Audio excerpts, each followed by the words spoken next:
Existe um programa de leitura chamado Ano Bíblico. Então, ali você é programado para ler a Bíblia toda em um ano. Sabe quantas vezes eu já fiz isso?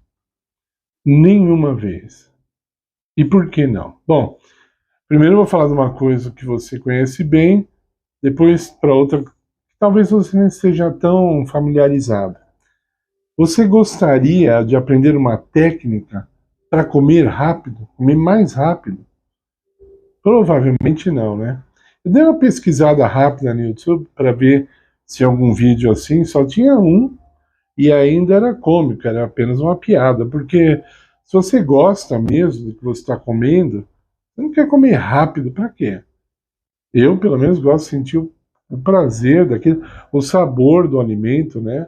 E os médicos mesmos, nutricionistas, dizem, mastiga bem, é melhor para o seu corpo mastigar bem o alimento, por causa das enzimas, por causa da sua dentição. Tem vários argumentos sobre comer devagar, nada de pressa, né? Mas por que as pessoas estão tão estressadas?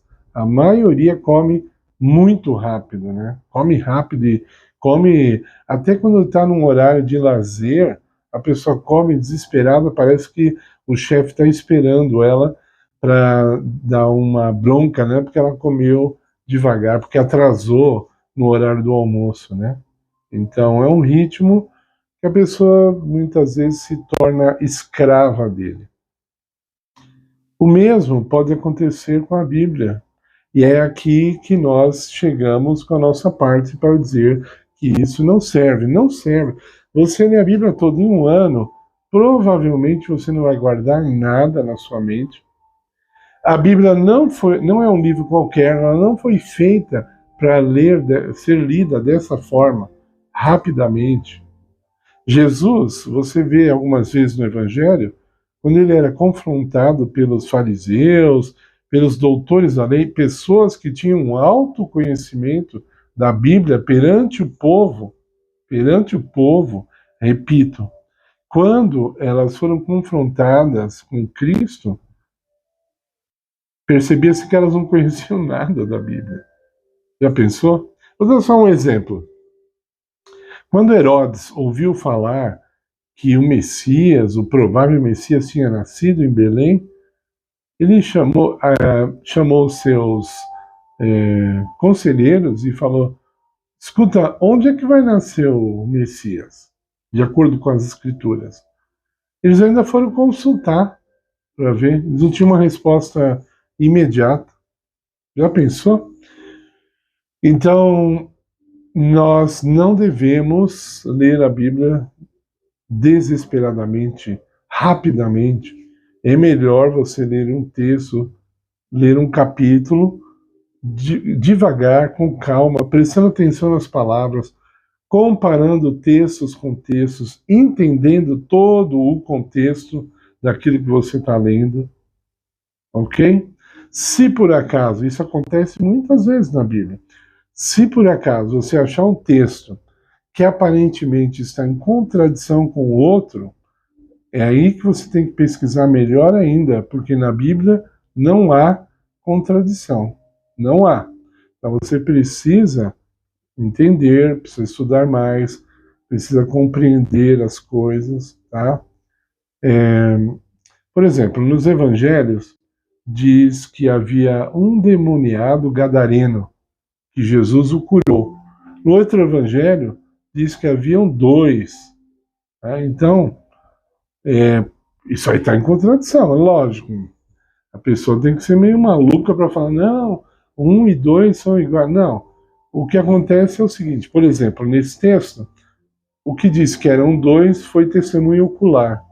O que diz que era um não foi testemunho ocular. Aí você vai dizer, então tem erro na Bíblia? Esse tipo de erro acontece, números.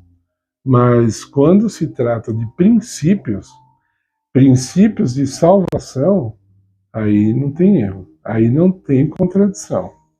Aí é necessário um estudo mais profundo, né? E por isso, por ter essa leitura tão superficial, tão limitada, tão presa a poucos textos bíblicos, é que existem tantas igrejas, né?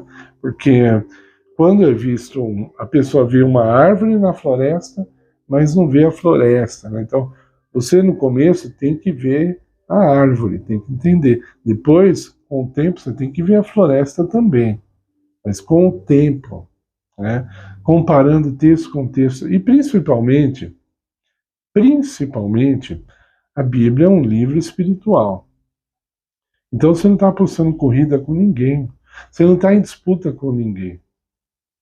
A Bíblia não foi dada aos homens para que eles entrassem em disputa, em debate. Às vezes isso se faz necessário porque o ser humano é cheio de problemas. Eu já me meti em debate bíblico no passado, há muitos anos não faço isso porque não vale a pena, mas uma hora ou outra pode ser que seja necessário, mas não é o ideal. Não foi para isso que Deus nos deu a Bíblia. A Bíblia ela foi dada para que a gente leia e depois, quando uma pessoa quer ensinar uma outra pessoa, então deve ser ensinado em paz, com amor, com paciência. Agora, quando você abre a Bíblia em Tito, capítulo 3, os versos 9 e 10, e é isso que eu sigo na minha vida, Paulo diz assim: ao homem herege, depois de uma e outra admoestação, evitam. Então, a gente vê uma pessoa, ela está com espírito de desafio, aí você apresenta para ela não quer te ouvir, você tenta de novo, esse é o conselho bíblico, ela continua recusando, então aí para. Aí você já não fala mais nada. É isso que eu faço. Eu tenho contato com uma pessoa, ela me desafia, ela desafia a palavra de Deus, eu tento explicar uma ou duas vezes, aí depois, então, como a própria Bíblia diz, a gente desiste e deixa a pessoa ficar com a opinião dela, depois ela vai se entender com Deus, né? Rejeitar a palavra de Deus não é um passo muito sábio, não. Eu diria que não é nem um pouco sábio. Então, leia a Bíblia como se você estivesse degustando uma comida. Uma degustação, ela não é feita de maneira rápida, né? Se você vai degustar uma comida, um vinho, tem aqueles que trabalham degustando um café, para eles entenderem o tipo de café, de onde vem, a qualidade do café, eles tomam devagarinho ali, cheira e faz um exame rápido, né? Você vai ao médico para você ter uma opinião correta, deve haver um exame minucioso. Ele deve fazer a coisa com atenção, com tempo. Se o médico te examinar rapidamente, a chance dele dar um diagnóstico errado é muito grande. Enfim, uma pessoa, se não me engano, foi Martinho Lutero, ele disse que ele lia a Bíblia como se fosse pegar maçã numa macieira. Ele falava, primeiro ele chacoalhava o tronco inteiro, depois ele chacoalhava os galhos grandes, depois os galhos pequenos, né?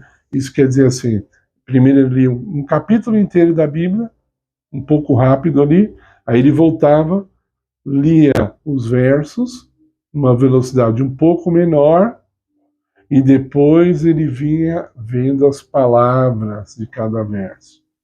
Só assim é que você pode ter um entendimento bem claro, espiritual, profundo. Lembra que nós já falamos aqui? A Bíblia é um tesouro. E você pode pesquisar os tesouros terrestres, ouro, prata, pedras preciosas, elas estão bem escondidas. É só para quem cava muito é que chega lá. Se cavar um pouquinho, só superficial, provavelmente não vai encontrar nada. Então, estude a Bíblia com calma, sem pressa. Muitos estudam a Bíblia e não sabem nem o significado das palavras. Você pergunta para a pessoa, eu já li esse texto? Já, muitas vezes. O que quer dizer essa palavra? Você sabe que eu não sei? Por que não sabe? porque não investigou. A Bíblia deve ser investigada. Jesus diz em João, capítulo 5:39, que a Bíblia tem que ser examinada. Esse é um dos textos, tem muitos outros. Examinada. Para se fazer um exame, leva-se tempo, né? Uma polícia técnica, quando vai examinar uma pessoa que morreu, foi assassinada, ela procura todos os detalhes para que possa contar uma história e possa até chegar onde está o criminoso. Nós somos chamados para investigarmos a Bíblia, para que possamos tirar dela o máximo de proveito, para que não venhamos a desperdiçar nada, para que não venhamos a passar por tesouros grandes e maravilhosos ali escondidos para nós e que nós simplesmente não tenhamos percebido. Por favor, deixe o seu like no nosso canal, se inscreva se você ainda não é inscrito, pode deixar algum comentário, alguma pergunta se você tiver, e eu oro que Deus te abençoe e que você tenha grandes resultados nesse ano, estudando a palavra de Deus, com amor, com dedicação, sem pressa.